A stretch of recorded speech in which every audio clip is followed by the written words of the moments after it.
Hey everyone, Brandon here from TruckSafe Consulting. It's no secret that trucking is one of the heaviest regulated industries in the United States, at least from a safety perspective. With hundreds, maybe even thousands of laws and regulations to be concerned with, it's really no surprise that there's some misunderstanding or misinformation out there on various regulatory topics. In this series of videos, we're working to dispel some of the most widespread trucking compliance myths and hopefully bring some clarity to these often complex issues. In this particular video, we're tackling truck markings and exactly what information needs to be displayed on the sides of your commercial vehicles. So stay tuned and be sure to hit the like and subscribe buttons below to stay up to date on all of our new DOT-related content.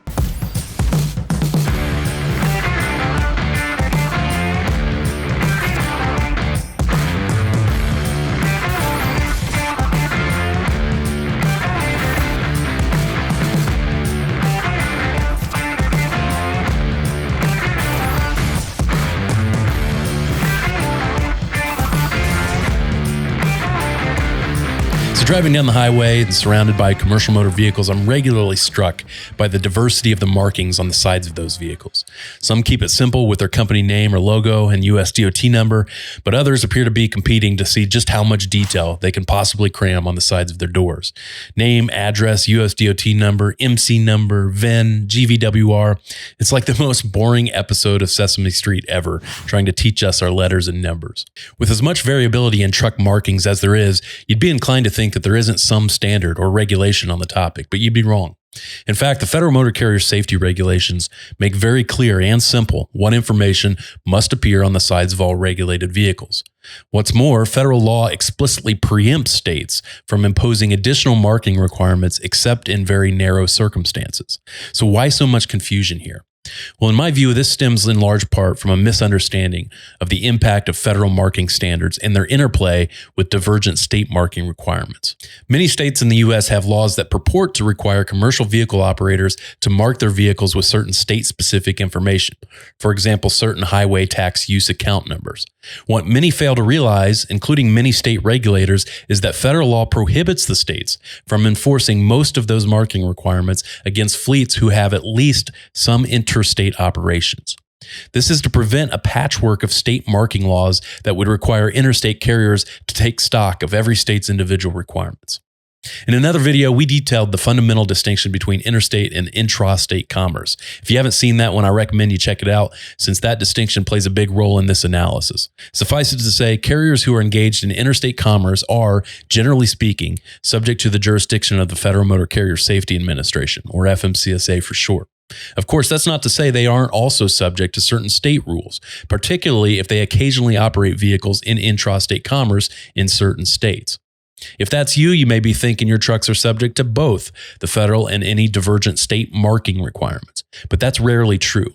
You see, in its 2005 Safety Lieu legislation, the United States Congress included a provision which is now codified at 49 U.S.C. 14506, which reads that no state, political subdivision of a state, interstate agency, or other political agency of two or more states may enact or enforce any law, rule, regulation, standard, or other provision having the force and effect of law that requires a motor carrier, a motor private carrier, freight forwarder, or leasing company to display any form of identification on or in a commercial motor vehicle other than the forms of identification required by the Secretary of Transportation under Section 390.21 of the federal regulations.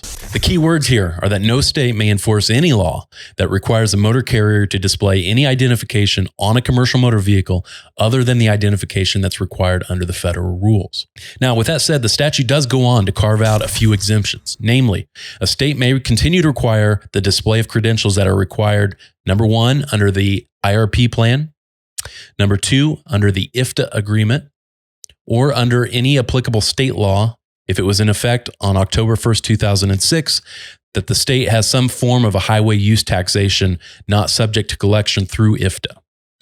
Number three, under a state law regarding motor vehicle license plates or other displays that the Secretary determines are appropriate. Number four, in connection with federal hazmat requirements.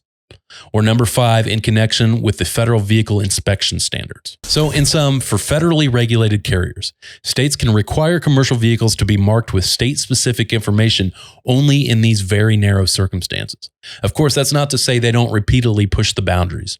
Indeed, the FMCSA has, on many occasions, stepped in and specifically directed certain states to cease enforcing their state-specific marking requirements that run afoul of this federal law.